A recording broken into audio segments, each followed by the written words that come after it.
کسی جنگل میں ایک ننھی چونٹی اپنی بوڑھی ماں کے ساتھ رہتی تھی۔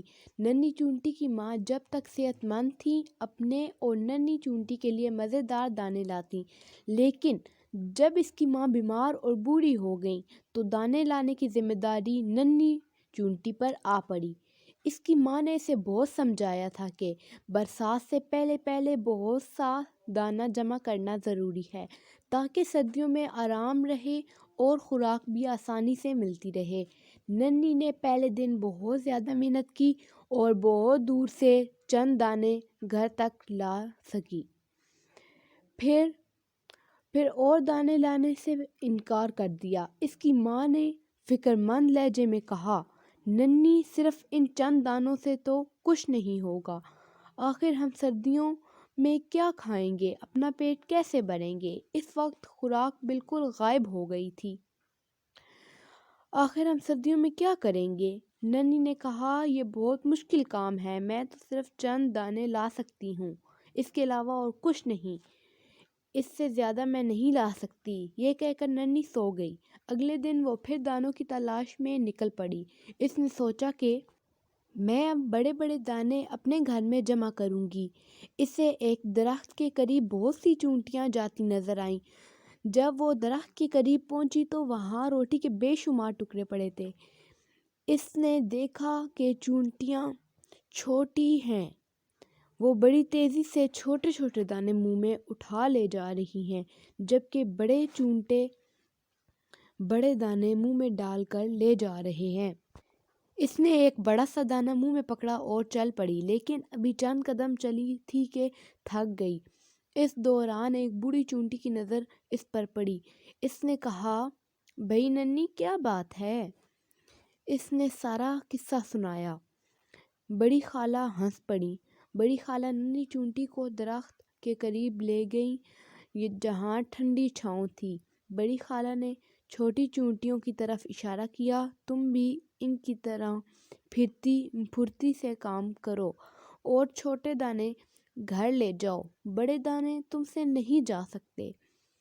اچھا دیکھو ننھی، تم چھوٹے دانے میرے گھر پہنچاؤ اور میں بڑے بڑے دانے تمہارے گھر لے جاتی ہوں، لیکن ایک شرط پر۔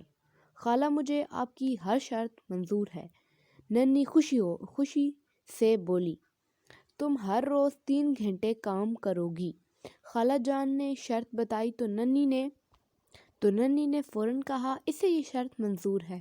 دن گزرتے گئے، چونٹی پابندی سے روزانہ چھوٹے چھوٹے دانے خالہ جان کے گھر پہنچاتی اور خالہ جان بڑے بڑے دانے ننھی کے گھر لے جاتی۔ ننھی کی ماں خالہ جان سے بہت خوش تھی کہ خوراک جمع کرنے میں مدد کر رہی ہے۔ جب ننھی ذرا آرام کرتی تو خالہ جان اور پابندی کرنے کی تاکید کرتی، ننھی بس اب دانے جمع کرنا بند کرو۔ ایک دن خالہ جان نے ننھی سے کہا، خالہ جان، میں کچھ دانے اور جمع کرنا چاہتی ہوں۔ ننھی نے جواب دیا، اصل میں ننھی چاہتی تھی کہ خالہ جان بڑے بڑے دانے اس کے گھر جمع کرتی رہیں، بس ننھی خوراک بہت زیادہ جمع ہو گئی ہے، اتنی کافی ہے۔ خالہ جان نے ننھی کو سمجھایا تو اس نے بات مان لی۔ پھر ننھی اور خالہ جان اپنے اپنے گھر کی طرف روانہ ہو گئیں۔ دن گزرتے گئے، ننھی کے ہاں بہت سی خوراک جمع ہو گئی تھی تو خوراک کے بڑے بڑے دانے دیکھ کر ننھی خالہ جان کی شکر گزار تھی۔ ایک دن جب سردیاں زوروں پر تھیں، سب جانور اپنے اپنے گھروں میں آرام کر رہے تھے کہ اچانک ننھی کے گھر پر دستک ہوئی۔ ننھی نے دروازہ کھولا تو خوشی سے پھولی نہیں سمائی۔ اس کی خوشی سے چیخ نکل گئی۔ مہربان خالہ جان سامنے کھڑی تھیں۔ ننھی نے جلدی سے انہیں اندر بلایا اور ان کی خوب خاطر کی۔ اس کی ماں نے بھی خالہ جان کی بہت خاطر کی، بہت شکر گزار تھیں۔ خالہ جان، آپ کی بہت بہت مہربانی، ننھی نے خالہ جان سے کہا۔ کیوں ننھی، کس بات کی مہربانی؟ خالہ جان حیرت سے بولیں۔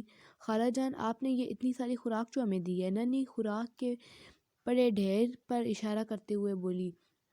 اچھا، خالہ جان کہکا لگایا اور کہا، لیکن تم نے جو خوراک مجھے دی ہے گودام میں جو تم لائی تھی خالہ جان، وہ تو چھوٹے چھوٹے دانے تھے، اس کے مقابلے میں ان بڑے دانوں کا کیا مقام ہے؟